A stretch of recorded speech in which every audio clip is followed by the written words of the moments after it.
Welcome to a new fragrance review. Today we're gonna try Irish leather.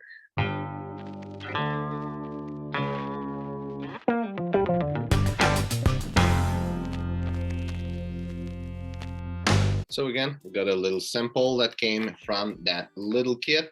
If you want to see the kit itself, the unboxing, go watch the video where I review Inlay. And if you want me to read the little booklet here, I tell the story of the brand, go watch the review of Sintra, where I read it in the beginning. So today we are reviewing Irish leather, which is right here, the bottle.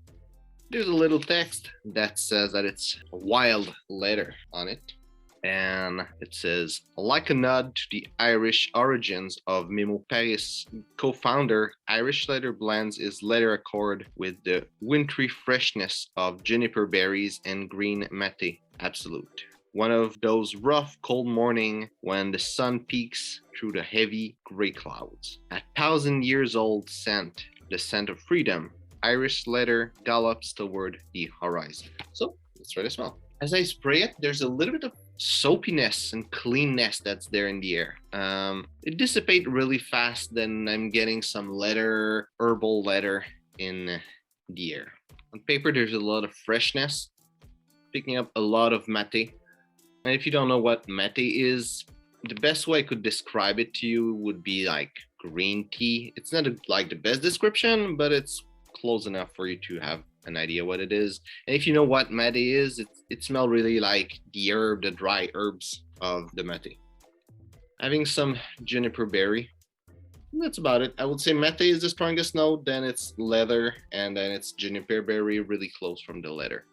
On my skin, in the top note, it's pretty much the same thing than on paper what I'm picking up. It's a lot of mate, a bunch of leather, and a little bit of juniper berries. I would say the juniper berry is weaker on my skin than what it is on paper. In the heart, I'm still having a lot of mate, then a little bit of juniper berry, a little bit of leather, and a little bit of tonka bean. And in the base, I'm having a lot of leather. At that point, the leather is really the main focus of the fragrance. A little bit of mate, a little bit of amber, and a little bit of tonka bean. And in the far dry down, I'm picking up some vetiver and some mate. I don't know if like vetiver is not a disclosed note. It's not even said in the note breakdown in the little booklet. But I definitely pick up some vetiver. Not sure if it's natural or if it's an aroma chemical to hold everything together, but there's that note in the end. Projection is average, little bubble around me, people were able to pick it up. And longevity was pretty good, 7 to 12 hours will last on my skin, pretty much the whole day. Another fragrance is called Irish leather, and I need to tell you that I don't have anything Irish in my mind when I smell this. Smell a lot like mate. It reminds me more of Chile than actually, I don't have any memory of Ireland, but it makes me think more of Chile than of Ireland. It smells like mate a lot, a little bit of leather, and I don't know why they call it Irish leather. Mate is really typical of South America and not Ireland. I would have seen more of a clover note, maybe something a bit more green than that, would have made more sense. It's a really great fragrance. I just think that the name don't mean anything with what it is, and it should have been called maybe Chilean leather or maybe another country of South America leather. For the complete note breakdown, there's only notes, no top, heart, and base, only notes in the fragrance. So the notes are leather, juniper berries, mate, amber, and tonka bean.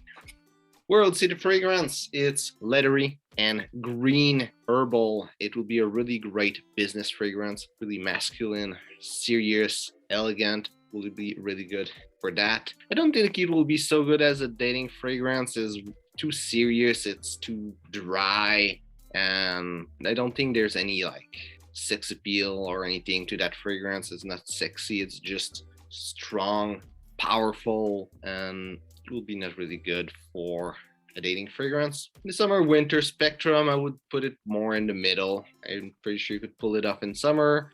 Might be not super good in winter, won't cut too much through the cold, but it wouldn't be too bad neither.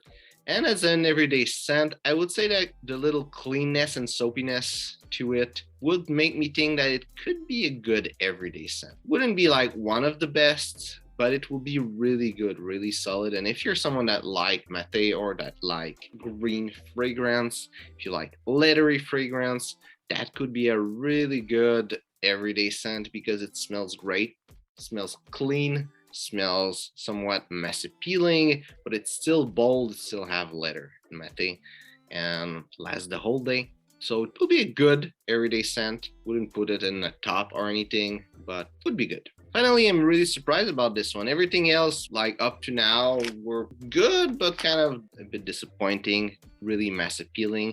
Even though this is a leather fragrance, for me, it seems to be a really more mass appealing fragrance, though it's a bit bold for what I've seen from the brand. At this point, I haven't tried African leather yet, and I haven't tried Sicilian leather. I just tried like everything from the list there, but African leather. If you want to look at what I've tried. But I would say that it's the best fragrance that I tried from the brand right now. Definitely, it's not something that I would buy a full bottle, but if you like leather, like I do, and you want something clean to wear every day and you don't mind the price, that could be a great fragrance. Pretty much where I would suggest you to buy the fragrance if you want something that's really leathery, though it's not like super bold, but it's more leathery than most mass appealing leather fragrance. That could do the trick. Or at the opposite, also if you want something really elegant and really unique as an elegant or business fragrance, but you're really into most like mass appealing stuff like Azaro Calm, for example, and you have trouble to go with stuff that are too bold, maybe you would enjoy this one. You should sample it first, but you have a good chance to enjoy it. But I think the best way to wear it would be as an everyday fragrance if you're a fan of leather and you don't mind paying the price of the fragrance. So, hope you enjoyed the video. If it's the case, we'll like and share. If you tried the fragrance and have a different point of view, tell me what you think about it. Also, if you're a big fan of Memo, tell me which one is your favorite. So, thanks for watching and see you soon.